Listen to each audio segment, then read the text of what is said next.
And lastly, honor the courage of religious liberty heroes through creating a Presidential Medal of Religious Liberty and First Freedom Hero Awards to recognize Americans who stand up for religious freedom and play an indispensable role in protecting citizens' constitutional rights. And Mr. President, we just want to thank you, first of all, for appointing us to this commission, and secondly, for your steadfast dedication to religious liberty. I don't think anybody has done as much as you have, maybe not everybody else put together. And some people in the beginning thought it was just fake, it was just politics, but you've been steadfast throughout the whole thing. And it's a big part of America. Our founding document says that our rights come from our Creator and not from government. And people who try to divorce us from that heritage, do they realize that that's in our founding document? Do they realize that our Pledge of Allegiance says we are one nation under God?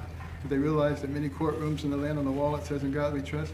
That every coin in their pocket, every bill in their wallet says in God we trust? So if it's in all those places, but we're not supposed to talk about it, maybe we need to see a psychiatrist. Thank you. Other members? Would anybody like to say anything? Dr. Phil? Mr. President, I want to underline that this wasn't a performative commission. I remember walking in there, the Attorney General's there, walking in the next one, the President of the United States. Education, different walks of life for living their faith and standing up for their faith. It's not just the liberty to choose which house of worship they want. It's actually getting into their daily life, and they're being persecuted in their jobs, in their professions. And that's where the fight for liberty is actually showing up. And they're having the courage to come and talk about that. They can't show a cross on their desk at school. They can't refuse a vaccine because it's against their religion. And they're having the courage to stand up for that, and President Trump is backing them all the way. And this commission is making it all transparent. And I'm just very honored to have been part of that. Thank you very much, Phil. Appreciate your support. Great gentleman. Thank you. Anybody? Yep. Mr. President, just, thank you for creating this commission. As we celebrate the 250th, we're reminded that we're created equal, we're endowed by our Creator with inalienable rights, that the right to religious freedom for the founders is because of duties to the Creator. What we heard over and over during our commission hearings were people who thought that the Creator should be banished from the public square, that the Establishment Clause meant that religion had to be kept in a closet. We saw over and over again students being told they can form a club, but not if it's a religious club. They can speak at commencement, but not if they mention God. Parents can get vouchers, but not if they use it at a religious school. Over and over again, double standards where religious Americans were victimized. And then we saw unjust ideologies, particularly trans ideology, where parents were told we're going to secretly transition your kids. Medical pack, and they won. And we should celebrate those heroes. Thank you very much. Thank you. Mr. President, I'll just add first how grateful I am for the privilege of serving on this commission and for being given the opportunity to work for the religious liberty of all Americans. Dr. Carson, as part of the recommendations of this commission, mentioned fighting against anti-Semitism, fighting against Jew hatred. And of course, your administration has been so incredible in the way that it's worked on this issue. I'll be heading back now for Shabbat to New York. As you know, the Jewish community there faces a lot of threats, and it's a scary time in New York right now. Serious threats. Very serious threats, as you mentioned in your speech today. And I, for one, am profoundly grateful for your leadership on this matter and the incredible leadership of the Justice Department on this matter and of the entire administration. Thank you. Thank you Very much. Thank you very much. Appreciate it. This is the report, and it was just presented to me by the group. Beautiful. And you'll all get a copy of this during the day. And you'll see it's quite a report. A lot of very important things in this report having to do with religion and actually some other topics also. But it's very important. Paula, did you want to speak, or Bishop Barron? I want to say thank you, President Trump. You are the greatest champion of faith, and these were not just superficial woundings that we heard against people of faith. They were egregious acts that were very difficult to even listen to, that you would think wouldn't happen in a country like ours, but they did to 4-year-olds, 6-year-olds, little children, an ability to continue to be our better selves. So thank you for honoring people of faith and being the greatest champion with this religious commission, with 2 DOJ task force, with the historical White House Faith Office, and all the many other things you've done. We could sit here and list this all day, but your history will go down as the greatest history of a president that fought for people of all faiths, and we're grateful. Thank you, Paul. Yes, sir. Thank you very much. Mr. President, I'm very grateful to you as well. The commission was a wonderful year. I enjoyed the meetings very much, and the witnesses were very impressive.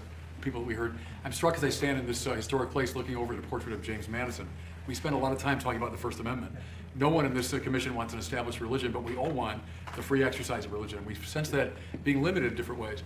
I think we also sense that behind a lot of the particular offenses, there was this great battle, you might say, with what I call the culture of self-invention, that my freedom determines value. I invent who I am. I determine what's good. And the avatars of that culture realize that the religious people stand to thwart that view. We think there are objective goods, moral goods, spiritual goods that we ought to align our freedom with. And I think that came through a lot in the witness testimony. But it was a wonderful experience, and I think this commission accomplished a lot. So God bless you for drawing it into existence. Thank you very much. Vince, you want to say something? Yes, sir. Our founders know and wrote that no government has the right to become between the citizen and the relationship with God. It's one of the most powerful forces in life, in anybody's life. I'd say two things: education, healthcare. To violate the beliefs of those organizations and the people that work there would be undermining for all citizens and the type of value they get from that. And secondly, the people that defend our freedom writ large are often religious people because they get a power from above. And so if you go after religious people, you're actually undermining the very foundations of a freedom and those who will protect it in this country. But so it that's why doesn't, this it report's doesn't stop them. No. Yes, They make it worse. Yes, But we but- have a great defender right here, Todd. Go ahead. You're the one. I'm ready. I mean, the most important part of what we did today, Mr. President, after a lot of hard work, is what you just heard Dr. Carson and Lieutenant Governor talk about, which is the work we have left to do. So we're not here saying, you know, we're done. Yeah. We're here saying there's a lot of work left to do. I'm excited to do my part of the Department of Justice. I know that the White House, we're going to do our part together. And so everybody all the work that was done over the past 8 months sets us up for the next several years to make sure that we don't drop this and that this stays as important as it should be. So thank you, Mr. President. Thank you, John. Great job. Mr. President, can I just say one last Yes, thing? please. On the issue of church and state, that was used as a hammer against almost all of our witnesses. One of the important recommendations that we made, if that happens in the future, if any superior person in the military, a superintendent of a school district, someone in the healthcare system, whoever uses that against someone who is simply standing up for their religious liberty or simply praying in public, that within a short amount of time, if they allege separation of church and state, that public official must, in writing, any official capacity, they have to point out exactly where you have violated the Constitution, because you have not. And from this day forward, that phrase should have no power over people of all faiths ever again in America. Thank you. Okay, how about a couple of quick questions? On Iran, Mr. President, you said that Iran violated the ceasefire. Will they face any consequences? You'll find out. Do you consider the ceasefire to still be in place? I don't like the fact that they took a shot yesterday, actually 4, we knocked down 3, at a ship. Not an allied ship, but a ship, a very expensive ship. And it was fine, but it took a little beating. They shouldn't be doing that, so you'll find out. Will the U.S. You'll find out. Will the U.S. respond? What is your message to Will Iran they after? respond? You're going to find out. Sir, why do you think that they did that if the talks, you've said repeatedly they're going well? What do you think the motivation is for Iran in attacking the ship? They're a little bit different. That's why I think of it, 47 years, no president did what we're doing. So you just asked a question, you'll find out. Okay, I think we had enough. This is so important, I want to have it stand on its own. These people are incredible patriots. They're people of great respect and religion. They're among the most respected people in our country, and I just want to thank Dan and Ben and Todd and Vince and everybody for Paula, always Paula, because she's been here from the beginning. We have a White House office now on faith. Nobody thought that was going to happen. Never happened before. How will So we have it. how will the findings of this commission change how the government operates going forward? Well, we're going to sell it. We're going to sell some of the things that we have. We have some incredible recommendations, but a recommendation doesn't mean anything. This group can sell, and that's what we're going to over the last year and a half. And I'm very honored to be sitting here. Maybe I had something to do with it.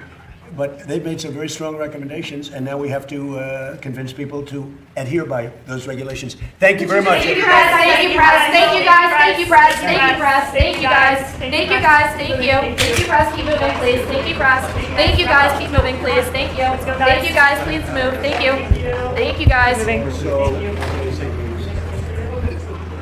moving, guys. Thank you.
commercial vessel in the Strait of Hormuz, U.S. Central Command, CENTCOM, conducted self-defense strikes against Iranian missile, drone, and radar sites.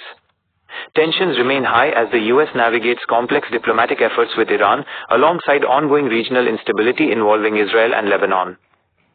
Domestic U.S. policy. Notable legal and political developments include a federal judge banning the Trump administration from enforcing a proof of citizenship requirement for voting, and Texas state leadership moving forward with a mandate to include Bible stories in school curricula. Legal and corporate news. John Bolton, a former national security advisor, has pleaded guilty in a classified files case.